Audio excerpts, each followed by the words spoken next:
Welcome to the CrossFit Max podcast. Happy New Year, everybody. Thanks for tuning in to another episode. If it's your first time here, then we're lucky to get the new year started with you. We're going to talk about all the important things to focus on in 2025, and we can't wait to hear how your journey is going to go this year, and hopefully this provides some good value to really get a good kickstart. If you haven't yet, make sure you give us a rating and a review. It really helps get our podcast out to some new people. So with that being said, let's get into the first podcast of the year. All right, ready? 3, 2, 1. Sup, gang? Yo. It's January 1st for you guys listening. Whoa. Happy New Year. This is so weird. We are recording this on the 31st of December. The last New Year's Eve. The last day of 2024. And we just had 2 classes go through this morning. They were 9 a.m., 10 a.m. 23 people in your class that you coached at the 9 a.m. I think so, yep. And I had 25 people at the 10 a.m. class. Damn. And that is kind of crazy because that's a total of 48 athletes showing up. Yeah. Right? Math. Math is hard. And last year on the 31st of December, we only had 1 class and we had a total of 21 athletes. Damn, we more than doubled it. That's crazy. Wow, I can't believe next year we're going to have like 90 people. That's crazy. I don't necessarily know. Like obviously our membership has gone up a decent amount over the last year. Right. That being said, I don't know if that's just a marker of more like we didn't like double our membership, right? But I don't know if that's a marker of how many more members we have. But I would say that is definitely a marker of how dedicated our members are to their health. I think that is accurate. I think we have a lot of members who see having the day off work as a great opportunity to get their extra workout in for the day versus being like, oh, I want to break from the gym. My mind like goes in knots when people say that. I'm like, the second I have like a clear schedule of other things, I'm like, I can work out more. Yeah, but that's it. Just rewiring people's thought process on the gym and their health, their fitness, like what that means to them.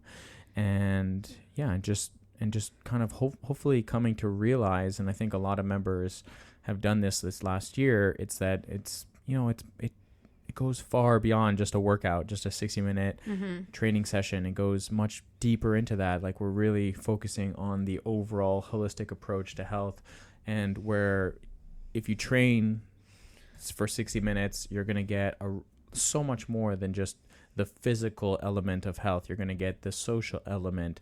You're going to get the mental element. Right. You're going to be able to just form connections with other people.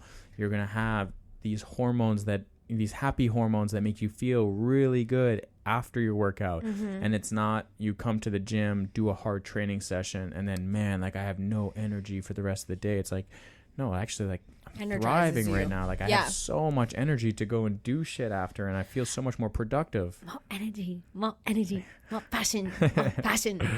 So yes, exactly. And whereas at the beginning, if you're a beginner listening to this and you're just getting into your CrossFit training and you're thinking, man, like I do feel pretty wiped after CrossFit, and that's just normal at the beginning because your energy output is far greater than your energy input right now. Yeah. And also what typically happens if you're a beginner, what tends to happen is people start to reduce the amount of calories that go into their body. They focus on the diet, let's just say, and they go very strict and very hard. And then the energy coming into the system versus the energy going out. Now they're doing like really hard physical activity inside the gym. It's just a really off balance. So yes, it's normal. Like at the beginning, you're probably going to feel a little bit more tired.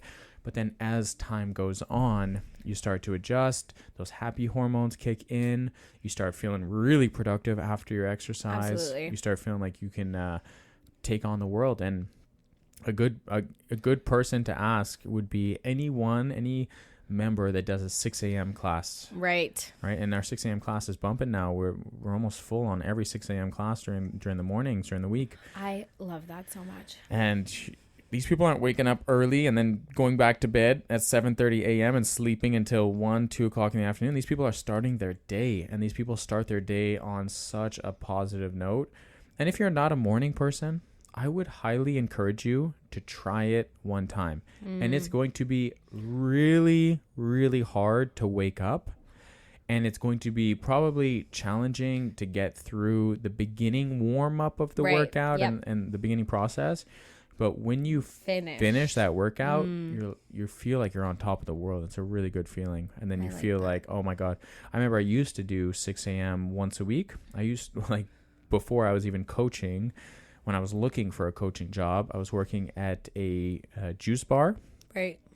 At actually Fresh MTL, one of the companies we work with a lot for our events here. And they were inside a Gold's Gym. So what I would do on Monday mornings, my shift was from 8 to 3:30. And what I would do is I would go do the 6 a.m. class at the CrossFit gym I was training at. And then I would finish around 7:15 and then drive to work. Time for a shower and work. Yeah. And then... I hope you showered, you stinky boy. Yeah, definitely showered. You nasty. And then went to work. And then I would work until 3:30. And then I would go to the other CrossFit gym where I ended up getting a job. But I ended up going to the other CrossFit gym to see one of my... actually, Coach LP... someone who I really enjoyed taking his classes, and he was like a mentor for me also in my beginning coaching career. Yeah, definitely. And I used to take his 4 p.m. class. And I'm telling you, the days where I didn't do the 6 a.m. workout. And you went straight to work. And I went straight to work. Oh my God, I felt like those days were so long. Yeah. But on the Mondays, when you just start. You didn't start with the beautiful endorphins and the happy hormones and... You know, I feel like waking up and getting to the gym for 6 a.m. rough. Yeah. Anybody will agree with you on that, unless you're one of those people who's really, really a morning person. My dad's friend Liz, I'm sure for her, she's that's basically afternoon. Yeah. Okay. But unless you're like that, then getting up and getting your butt to the gym for the 6 a.m. class, rough. Yeah. Okay. No one's going to argue with that. But doing the workout and then the feeling that you have throughout the rest of your day, amazing. Yeah. Unmatched. I agree. I think everybody in 2025 has got to try it at least once. Yeah, give it a shot. Give it one go here, and you're going to feel pretty good. And that being said, it is very hard if you don't do it consistently. If you're not a 6 a.m.er and you just do it one-offs here and there, it can be challenging. Yeah. But for the people who do it consistently, then it becomes part of their routine. It becomes... Right. I find working out at 6 p.m. so challenging because my body's not used to it. I'm used to working out in the first half of the day. Yeah. Yeah, exactly. Sometimes even for 12 p.m., that's late workout for you. Yeah, it is. Yeah, I'm definitely an afternoon person. I used to be a 4 p.m.er. That was my time slot. I felt like I wasn't a big morning person. I always thought that I preferred to go through the day, really wake up my body, wake up my mind. Yeah, and have then a meal or two. at the end of work, then in the later afternoon, go and do a workout. And then that's how I felt. But then, times have changed and stuff, and now I'm typically 4 p.m. is 9 the new 10 p.m. in our house. Yeah, exactly. Either 9 a.m. or 12 p.m. is my time slot. I typically perform, I think, better at 12 p.m. still. Get a little bit of the day started rather than just starting right away in the morning. I don't let the time of day dictate my performance. Yeah, I'm just killing it. Yeah, any time of day. Yeah. Just wake me up in the middle of the night, Metcon. No stress. Yeah, I don't know if last night you would have said the same. Cut to me at 4 a.m. I hate my life. Yeah, but anyways, all that to be said, I do feel like it was really cool. We each got to coach a class. We each got to participate in that last class of the year. I had so much fun. I love partner workouts. Yeah, it was a good partner. There was a nice strength piece that was more solo, and then there was a conditioning piece that was with a partner. And I got to be with Sylvain today. That was awesome. Yeah, that was cool. That was really cool. Yeah, and there's just a general vibe. We talked about the 7 highlights was it 7? Yeah, 7 highlights from 2024 in our previous podcast. So if you haven't listened to that, go get That's a happy feel good episode. Feel good episode. Yeah, I really enjoyed doing that. But I just feel like the main difference from last year to this year, yes, we have more members, but the biggest turnover, whatever that is the mindset of people like realizing, hey, when I set my health and my fitness as a priority, I'm more productive at work. I have more energy throughout the day. I'm happier. Like my emotions are typically more happier on a day-to-day, right? And they're just killing it. And they're also like killing their performance goals, right? The physical element of things, right? Which, I feel like sometimes I dismiss that, but I feel like there's such a huge part of the physical element that's so cool to witness. We had 1 RM back squat yesterday. Oh, so cool. And people were just crushing like PRs. Like almost everybody PR'd in the big. We had 3 big classes throughout the day. We had 2 morning classes, which had each 20 people in it. And then we had an evening class because some people are back at work. So we threw in a 6 p.m. class, and there was like 15 athletes that showed up. And like every single person either PR'd yesterday or within the last 2 weeks. It's amazing. Which is wild, So anyways. I think for this episode. Yeah. I would like to just like kind of spit out some things that like almost like you absolutely must be freaking doing in 2025 for your health. Okay. Spit it out, baby. The first one is going to come as a surprise coming out of my mouth. Okay. Oh, it's this one. I can't wait. You should be taking creatine. Like, there's just like no reason not to. Wow. We should go back like 5 months and just play that podcast. Who is she? There are some people that say, oh, man, like I've been going back and listening to all the podcasts because they've either just tuned in, which, It must be funny to listen to us in past tense. Yeah. I guess, yeah. Like they start with the newest episode and go backwards. Some people will be like, oh, I really enjoyed your episode. So I went back to the beginning and just started listening to all of them, which is crazy because we have now. Sorry. This might be their 90th episode, which is cool. But when people say these types of things, or sometimes actually what I've been doing is I've been sending people podcasts. Like someone has been like, hey, like I've been dealing with this injury, like what should I do? And I'm like, hey, we made a podcast on this last year. I think you could get a lot of value from this. Here, send over a podcast. And I'm probably breathing like into the microphone because I'm like 30 weeks pregnant or something. If you go back and listen to any episode when I'm pregnant, you can hear my breathing so bad. Oh, really? I'm like in the mic like.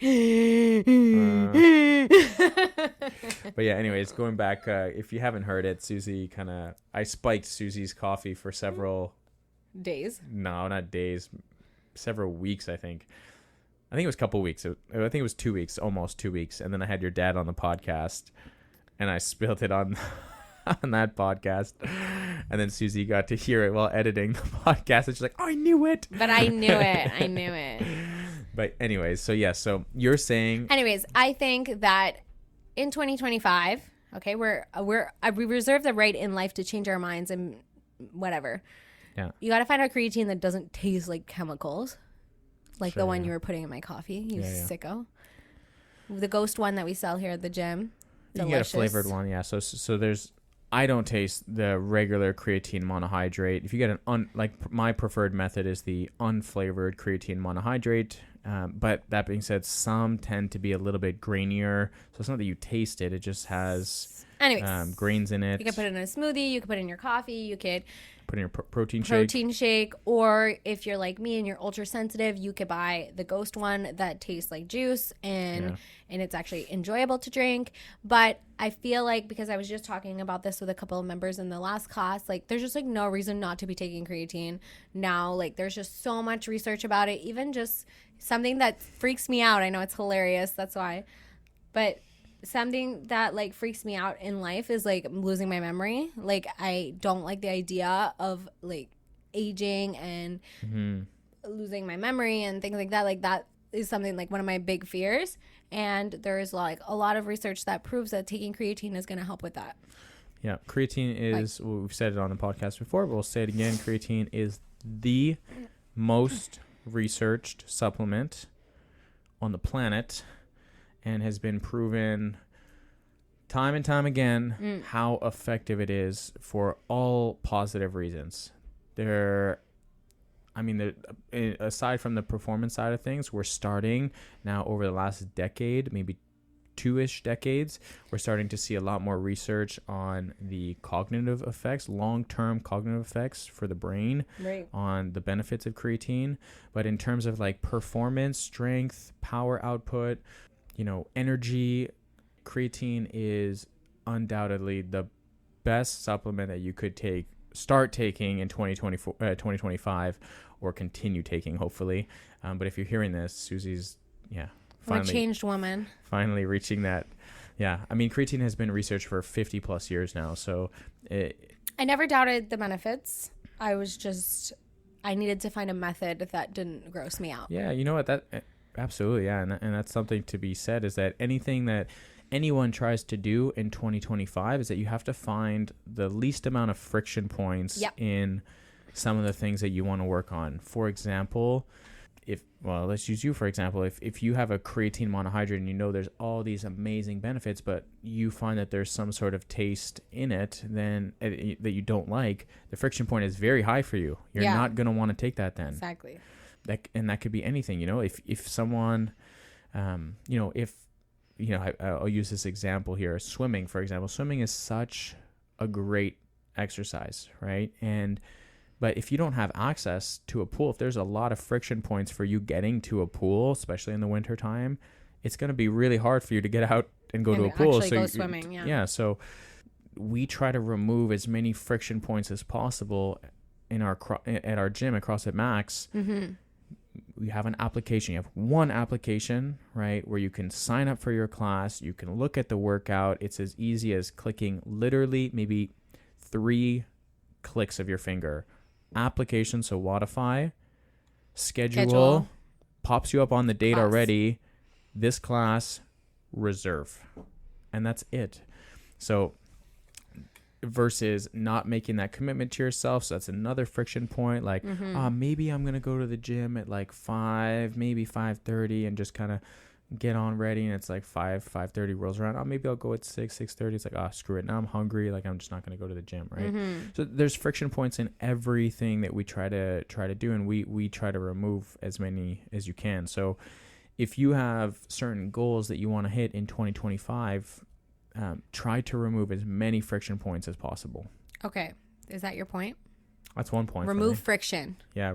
Try to remove as much friction as possible for any goals that you have. So whatever that goal is, try to remove any friction points and just like set a list of the things that might need to get done. Right. Yeah. So I like that.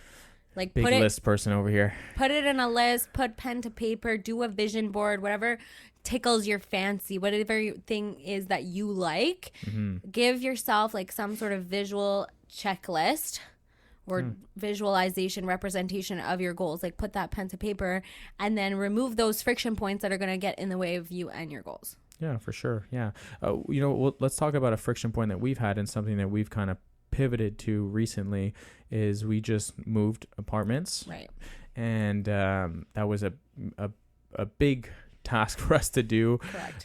Some of our coaches are on vacation at the same time because we're going to be leaving to Australia soon. So we wanted to give them some time away. Correct. So we're taking on a little bit more of the holiday schedule right now. I'm working more than I have since I had a baby. We're planning a holiday party. We have a baby at home.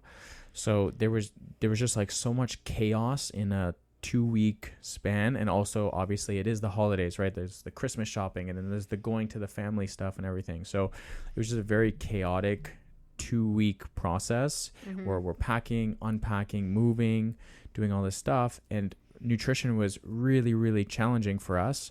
So I told Susie, I was like, hey, like this is so silly. Like we're getting to the end of the night and we're like, shoot, we don't have anything for supper right now. We didn't defrost any meat. Like we're like, okay, like let's Uber eat something. And then it just costs a little bit more money.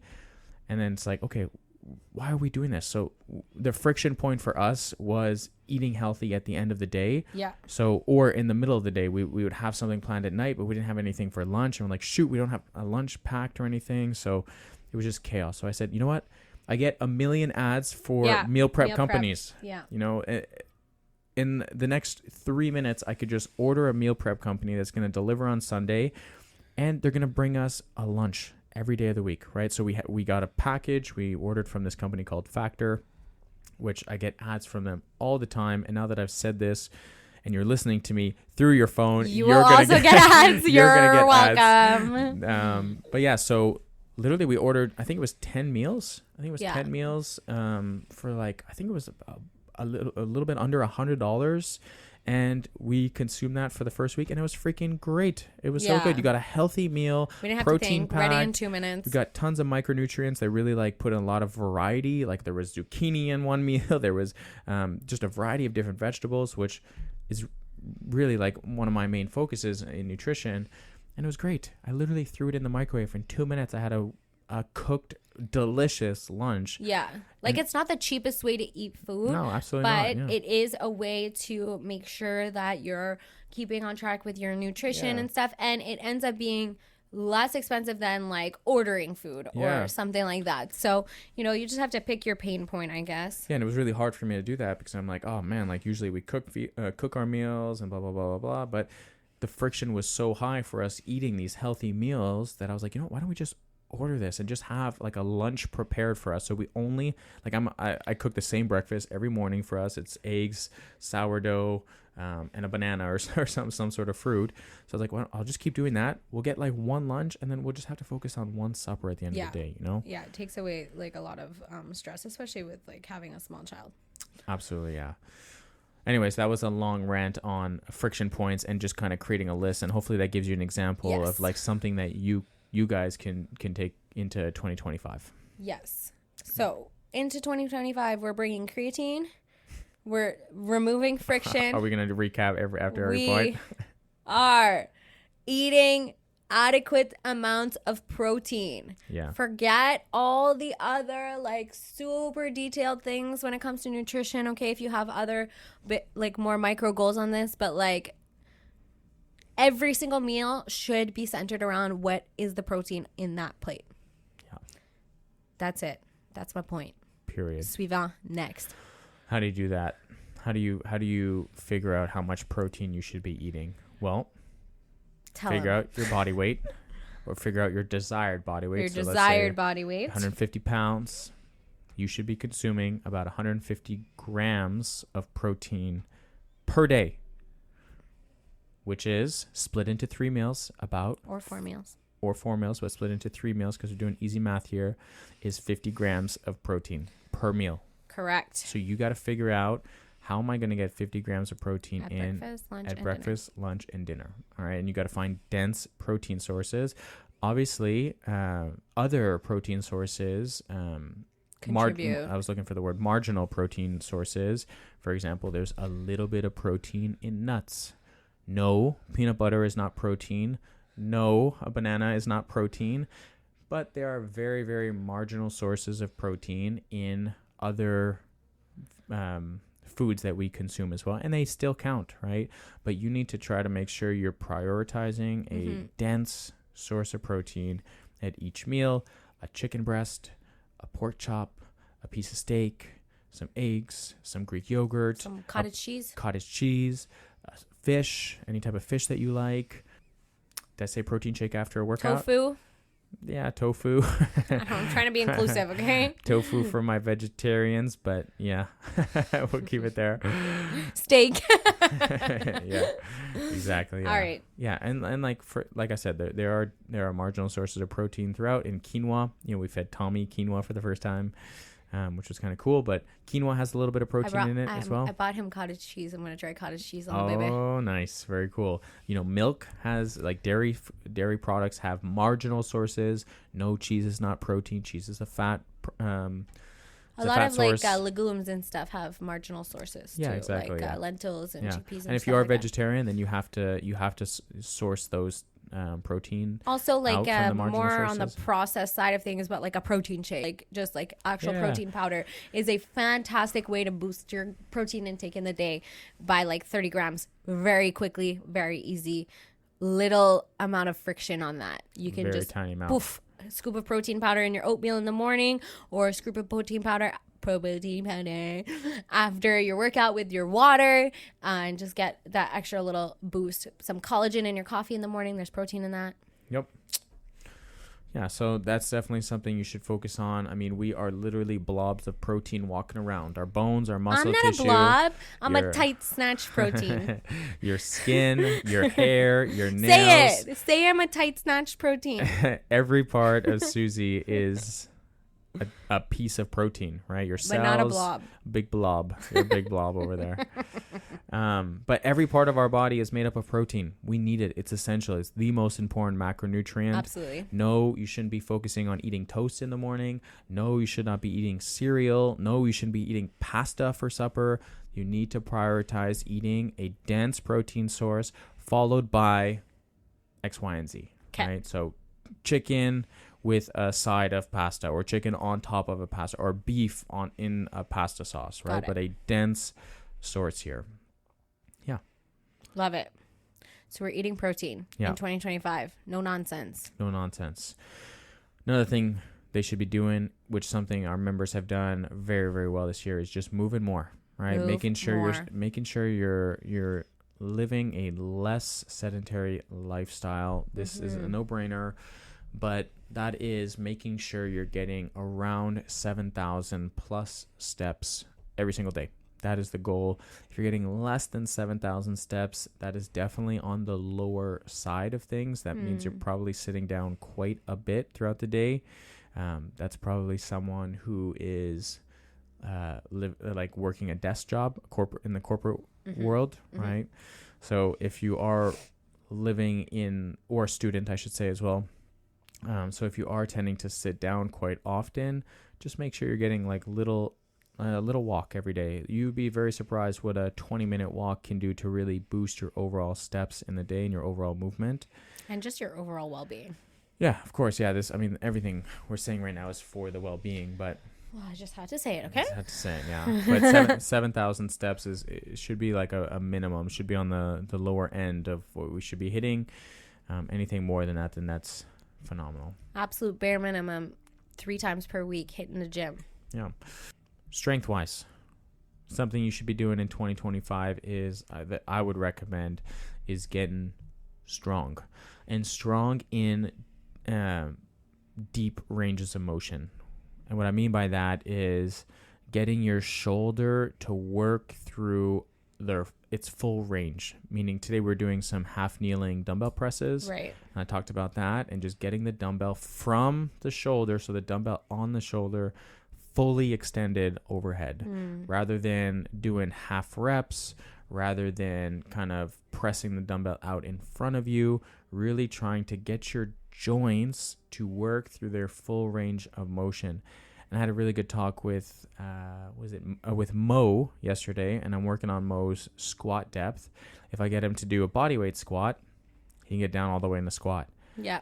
Put a barbell on his back, doesn't like to go down into that bottom. He's like, yeah, but coach, it's harder to get into that position. And I'm like, yes, of course it's much harder to get into that position. When do we ever do things because they're easier? Yeah. But for example, like, we could load up 500 pounds on that barbell. You could bend your knees maybe 3 degrees, little micro bend in the knees, stand back up and be like, yeah, squat at 500 pounds, right? That would be the easiest bend ever. Maybe not 500 pounds, but you guys get what I'm talking about. But it goes to the same thing. The lower you go in a squat, the harder it becomes. But we're not trying to see how heavy we can lift on a barbell. What we're trying to see is how heavy we can lift on a barbell while getting into a deep range of motion into my squat. Right. How can I build strength, not just in my muscles, but how can I build resilience and strength in my joints, my ankles, my knees, my hips, my back, my shoulders, right? How do I build strength in my body? Well, sure, you can load up the bar with 4 plates on each side and do a quarter squat, and bravo, you did 405 pounds. Or you can get all the way down into a deep squat, build strength in your glutes, build strength in your hamstrings, build good range of motion in your ankles, right? Build strength in your back, because your back has to brace really hard to get deep into that position and then stand out of it, right? Yeah, I talk about this a lot when I have new people coming through their foundations, because one of the first movements we teach a new athlete when they come in for their trial is the air squat. And we talk about that full range of motion. And something that's maybe a misconception is that working out is going to make your muscles tight, and you're going to need to have very specific types of stretching in order to maintain your weightlifting capabilities. And that's just incorrect, because when we are weightlifting in our full range of motion, as we should be, going into the depth of a squat, we are actually gaining mobility through the process of lifting that weight. So going down into the bottom of a squat, even with a heavy barbell, it's not making you tighter. Yes, you might have sore muscles the next day, but it's actually making you more mobile. Yeah. So that's a really common misconception, okay? People often are like, oh, I'm so tight from, I can't work out because it makes me too tight or whatever, and I need to just do yoga. Yeah.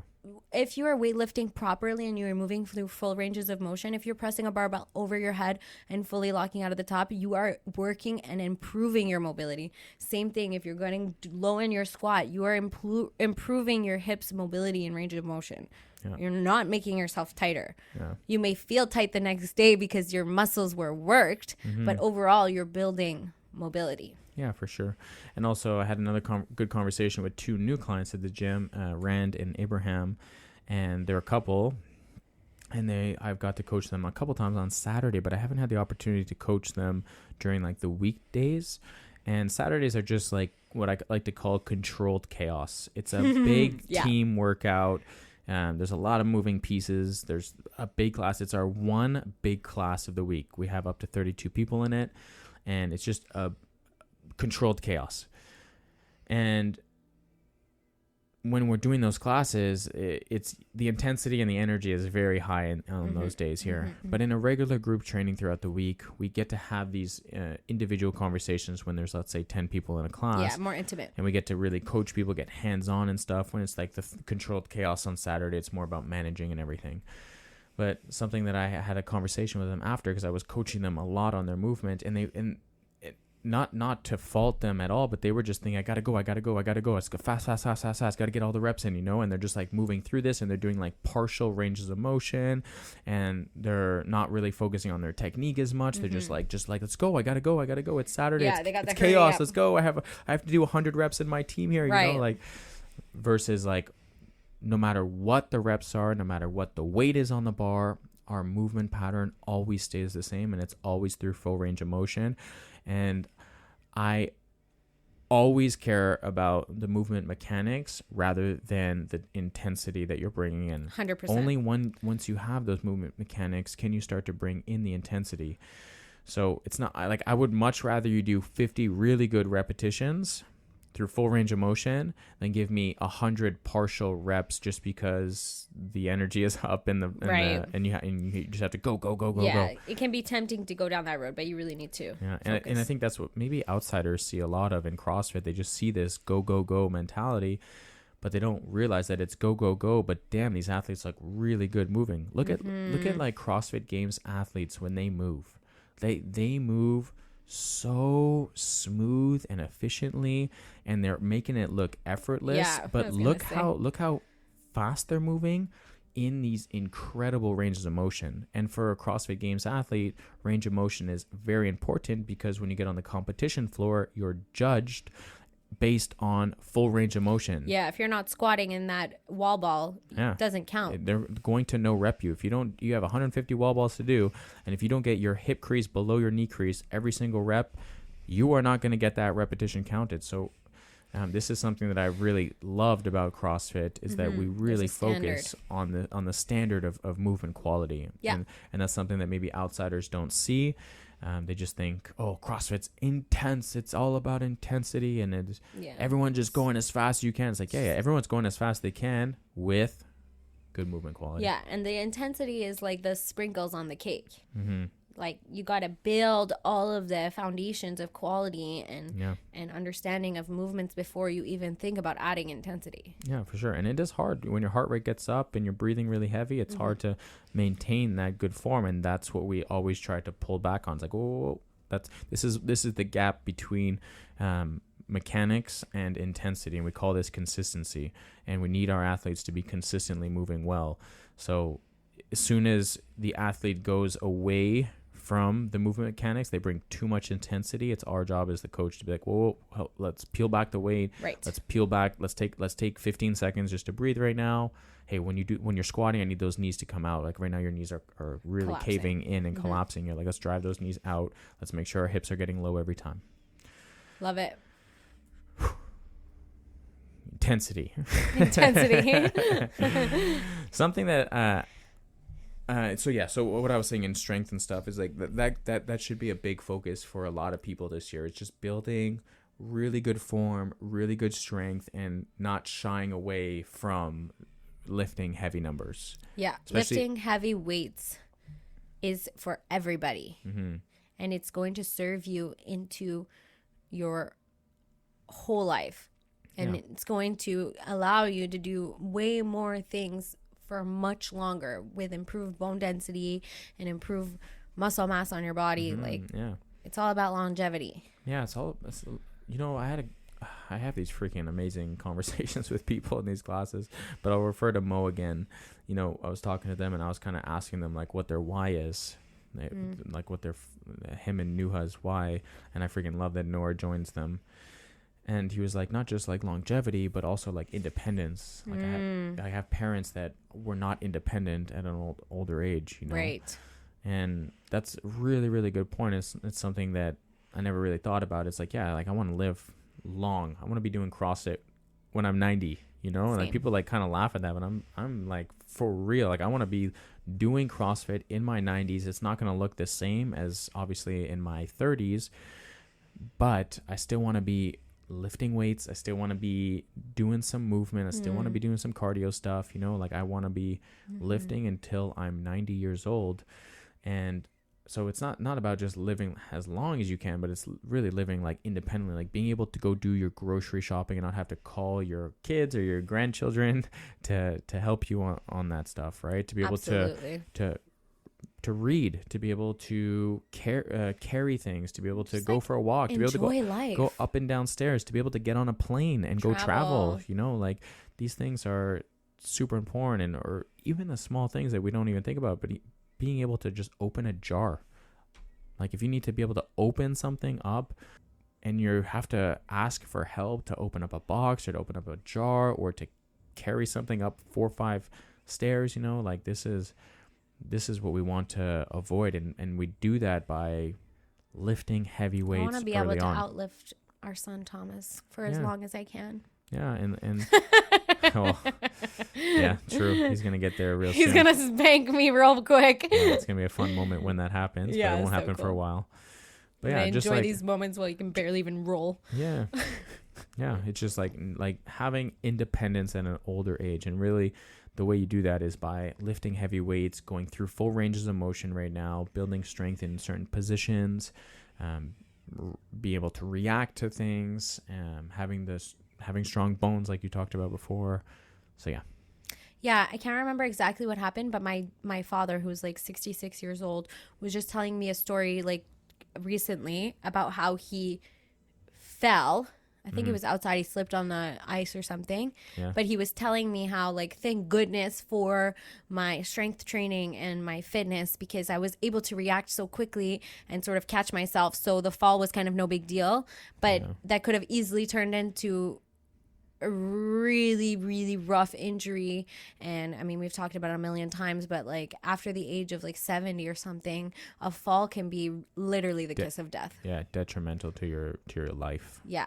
Like the statistics on people's lifespan after a bad fall in the older ages is just it's quite depressing. Yeah, we need to figure out that number. I think it's 30%. 30% of people who fall and break a hip or a leg like die within a year, which is Yeah. so crazy to me. Yeah. So it's like having the reaction, well, not just having the reaction, but also having the bones to sustain a fall. Yeah, like when you fall, if you have good bone density and good muscle mass, then your hip's not going to crack. Yeah. Hopefully. Yeah, obviously it depends. There are cases we know. Yeah. But yeah. Okay, so we're really focusing on our health this year. We're eating our protein. We're taking our creatine. We're getting our strength training in. We're removing friction out of our goals. Mm-hmm. What else are we doing? I mean, something that I'm going to be personally doing is, Tell us. which I kind of found this company, which I don't know how it's going to be. I'm experimenting on myself here, but I found this company online that Brandon loves an Instagram ad, if you haven't noticed. Oh, I love it. Oh, he loves it. You're their favorite target, baby. Anything health related, I think is great. But yeah, I'm going to do some blood work.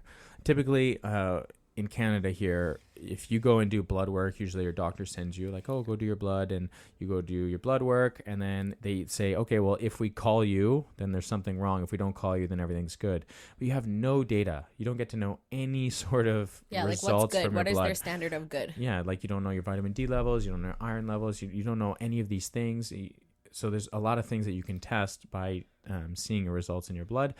So I found this really cool company that I'm going to be starting to work with, and I wanted to just see how it's going to be. So something that I'm interested in getting to know a little bit about myself, which I'm not saying that any listener has to do this. I think we've kind of laid out the map for the most important things that you can focus on, but something that I'm going to just test out on myself is what's going on internally. Right? Digging a little deeper. How is my health on the inside of my body, and just seeing like what are certain things that I can control to help with my sleep, to help with all the longevity stuff, help with my diet, where am I lacking in nutrients, and yeah, there's a lot. So you did some blood work. I'm gonna do some blood work for this company, yeah. So it's pretty cool. I have no idea how it's gonna go, but they ship you a box. You take some sample, you put your blood on the thing, and then in a few days you send it over, and then you're gonna get your results. They're gonna tell you exactly like what your results are, and there's different like packages you can get from this company. You can test thyroid, you can test hormones. Yeah, you can iron probably is a good thing to test. Yeah, for sure. Yeah, I should do that. But yeah, so there's a bunch of different packages you can choose from and stuff. So I was just curious. I'm gonna try it out. I would love to know in 2025 what's going on the internal side of my body. And yeah, I don't know if that's something that maybe, like it's not necessarily something that the listeners have to do, but it is potentially Well, we'll let them know something. how it goes. Yeah, for sure. We'll test it out on you, see what happens, and then we'll go from there. Exactly, yeah. We'll come back, put a pin in that one. We'll report back. Yeah. Amazing. We'll see. Yeah. I love it. Anything you want to add to this, love? I feel like these are just the heavy hitters. Like these are things that you can literally do tomorrow. Mm-hmm. Like you can. Maybe not tomorrow. We're closed tomorrow. Oh no, technically listening to this on the 1st. We're open tomorrow. We're open on the 2nd of January. And you can literally start any of those things. Yeah. Even if the gym is not open, you can go for a walk. You can make sure you're eating enough protein. You can plan ahead. Like none of these things are like these crazy outlandish, like unheard of things. And it's almost like sometimes sounds repetitive because we're like drilling in all of these things. But if you just take the time to focus on a couple of no-brainer, guaranteed to improve your health things, you will notice such an improvement. Mm-hmm. I think sometimes we get so hyper-fixated on like little detail things, and it's okay, those are great for fine-tuning if you've mastered the basics. Mm-hmm. But until you've mastered everything that we've talked about here today, then focus on that. Don't bite off more than you can chew. Yeah, and if you're going into 2025 feeling like this is going to be your year, then you gotta really start prioritizing these things. You know, like we talked about at the beginning of this podcast about the big shift in our community, and the biggest shift has been that people have put health as a priority in their life. That doesn't mean that it's the thing that they're focusing on 18 hours a day. That just means that they're doing the small things repeatedly, signing up on Sunday for the classes for the entire week, making sure they're showing up to the gym 4 to 5 times per week, right? Tracking their results after they work out so that they have metrics to compare and they can build off of from the next training session. They're carrying water bottles with them. They're prioritizing protein at each meal. A lot of people started taking creatine this last year. Myself Maybe some included. of you guys started taking it and then fell off, right? So get back on it. And yeah, so it takes a lot of repetitive actions, and it's not something that you can just do for January. It's something you got to do for January, February, all the way until December. And if you're someone who is listening to this podcast and you're like, yeah, last year I said the same thing and the year before that I said the same thing, then you have to ask yourself, what are the friction points that are stopping me from continuing past the February, March area that allow me to keep going into the whole year. But I guarantee if you take a full year to put health as the priority, don't let work things get in the way for you joining your group class. Don't let friend events or family events stop you from getting in your workout. Get your 4 to 5 training sessions in. Prioritize the things that you are in control of, and minimize the amount of friction points, and you're going to see your life is going to change in so many different ways than just the physical element. The physical element will be an insane transformation. I guarantee it. But you will see that every aspect of your life is going to change in a really great way. Mic drop. Boom. So, client of the week. 52 weeks of the year. And we're not going to shout out any particular client. We're going to just shout out all the CrossFit Max community. You guys are amazing. And those athletes who really put in hard effort, for those people who really changed their whole perspective on health, and really set health as the priority in their life. Amazing. You guys are all incredible, and we're so excited to see the even more intense gains that happen in 2025. Yeah, I feel very fortunate. I talked about this at the 10 a.m. class, but I feel very fortunate that we get to coach all of these amazing humans in our gym, and it's the best job in the world.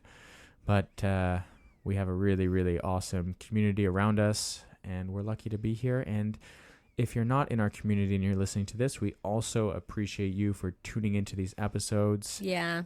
We wish that you were in our gym, but we're thankful that you just listened to us, and we're wishing you all the best in 2025, wherever that is. If you have a second, shoot us a DM on Instagram, CrossFitMax_MTL, and let us know where you're training in the world, or just shoot us a little hey, and we'd love to hear from you. So thank you guys so much. Happy New Year! Happy New Year, and we'll catch you, I guess, next year, or I guess you in the next one, whatever. See you next year. See you next year. Yeah. Okay. Bye. See ya. Bye.